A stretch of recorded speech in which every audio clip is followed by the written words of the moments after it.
പിന്നെ ചില പോലീസുമാർക്ക് മുട്ടിലിരിക്കാൻ പറയുമ്പോ എഴയണം എന്ന ചിന്ത ഉണ്ടാവുകയാണ്. ഇവിടുത്തെ ഡിവൈഎസ്പി ഉണ്ട്, ഇവിടെ നന്നായി വേഷം കെട്ടി മാറി നിൽക്കുന്നുണ്ട്. ഇവിടെ ഈ പരിസരത്ത് എവിടെ അദ്ദേഹം ഉണ്ട്, ഞങ്ങളുടെ പ്രസംഗമെല്ലാം കേട്ടാ ഇവിടെ നിൽപ്പുണ്ട് നല്ല സുന്ദര കുട്ടപ്പനായി. നേരത്തെ കമ്മീഷണറോട് എന്തൊക്കെ ഗൂഢാലോചന നടത്തുന്നുണ്ട്, എങ്ങനെ ഈ സമരം ഇനി കുഴപ്പമുണ്ടാക്കാമെന്ന് കമ്മീഷണറോട് ഗൂഢാലോചന നടത്തുകയാണ്. ഇന്നലെ ആ ലാത്ത് വീശിയപ്പോ തന്നെ ഒരു മീനിന്റെ മണം അദ്ദേഹത്തിന്റെ കയ്യിൽ നിന്ന് എനിക്ക് കിട്ടി. ആലപ്പുഴക്കാരനാണ് ഞങ്ങളെല്ലാവരും. ഇവിടുത്തെ ആഭ്യന്തര വകുപ്പ് മന്ത്രിയും ആലപ്പുഴക്കാരൻ, നന്നായി മീൻ കഴിക്കുന്ന ഒരു ആലപ്പുഴക്കാരൻ.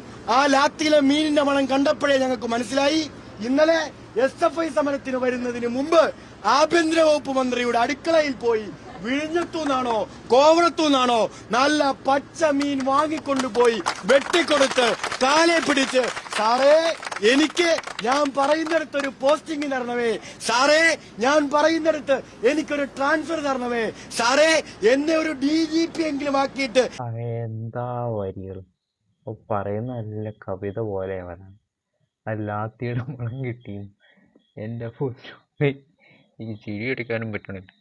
കാര്യം പറഞ്ഞാൽ ഈ പോസ്റ്റിങ് പ്രൊമോഷനൊക്കെ കിട്ടാൻ വേണ്ടി നമ്മൾ പൈസ കൊടുത്ത് എന്തെങ്കിലും റിക്വസ്റ്റ് ചെയ്താൽ എന്തെങ്കിലും പൈസ കൊടുക്കണം. ആദ്യമായിട്ടാണ് മീൻ വെട്ടിക്കൊടുത്ത് പ്രൊമോഷൻ കിട്ടിയെന്ന് പറഞ്ഞു. എൻ്റെ പൊന്നു പോയി ചിരിക്കാൻ പറ്റില്ല. വെറുതെ അല്ല നമ്മൾ മീനാക്ഷി ക്രഷ് അടിച്ചു പോയത്, ക്രഷാണെന്ന് പറഞ്ഞത്. ഈ മാതിരി കവിതകളൊക്കെ അല്ല തന്നെ സമ്മതിച്ചു.